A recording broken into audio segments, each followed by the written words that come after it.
അപ്പം നമ്മളെ കടുത്ത ചൂടിൻ്റെ ടെൻഷനൊക്കെ മാറി മഴയൊക്കെ പെയ്ത് നല്ല തണുപ്പൊക്കെയുള്ള സമയമാണല്ലോ. ഈ സമയത്ത് നമുക്ക് ആന്തൂറിയം ചെടികളും അഗ്ലോണിമ ചെടികളൊക്കെ നട്ടുപിടിപ്പിക്കാൻ പറ്റിയ സമയമാണ്. പല വെറൈറ്റി ആന്തൂറിയങ്ങൾ നമ്മുടെ കയ്യിൽ സെയിലിന് റെഡി ആയിട്ട് വന്നിട്ടുണ്ട്. യെല്ലോയും വയലറ്റും ഗ്രീനും റെഡും പീച്ച് പിങ്ക് എല്ലാ കളറുകളും വന്നിട്ടുണ്ട് കേട്ടോ.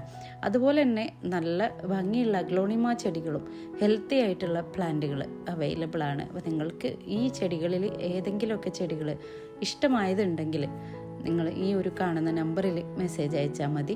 അഡീനിയം പ്ലാന്റുകളും അതുപോലെ റെഡി ആയിട്ടുണ്ട് കേട്ടോ. ഫ്ലവർ ഉള്ളതും ഫ്ലവർ ഇല്ലാത്തതും ഒക്കെ ഉണ്ട്. അപ്പോൾ അത് ആവശ്യമുള്ളവർ ഈ നമ്പറിൽ മെസ്സേജ് അയക്കുക. നിങ്ങൾ സ്ക്രീനിൽ കാണുന്ന ചെടികൾ തന്നെ നിങ്ങൾക്ക് വേണമെന്നുണ്ടെങ്കിൽ പെട്ടെന്ന് മെസ്സേജ് അയക്കുക കേട്ടോ. DTDC കൊറിയർ സർവീസ് വഴി ആ ചെടി നിങ്ങൾക്ക് അയച്ചു തരുന്നതാണ്. അഗ്ലോണിമ ചെടിയിൽ സൂപ്പർ റെഡ്, അതുപോലെ വിദൂരി പ്ലാന്റ്, പിങ്ക് ക്യാബേജ്, ഈ ചെടികളൊക്കെ ഇപ്പോൾ നമ്മുടെ കയ്യിൽ അവൈലബിൾ ആണ്. പിന്നെ നമുക്ക് അഗ്ലോണിമയുടെ കോംബോ ചെടികളുണ്ട് കേട്ടോ. അതിൻ്റെ പിക്ചർ ഞാനിതാ കൊടുക്കുന്നുണ്ട്. ഇതിലേതെങ്കിലും കോംബോ നിങ്ങൾക്ക് ഇഷ്ടമായതുണ്ടെങ്കിൽ അതിനും ഈ ഒരു വാട്സപ്പ് നമ്പറിൽ മെസ്സേജ് അയക്കുക. ഇഷ്ടമായിട്ടുള്ള കോംബോൻ്റെ സ്ക്രീൻഷോട്ട് എടുത്തിട്ട് വേണം കേട്ടോ മെസ്സേജ് അയക്കാൻ.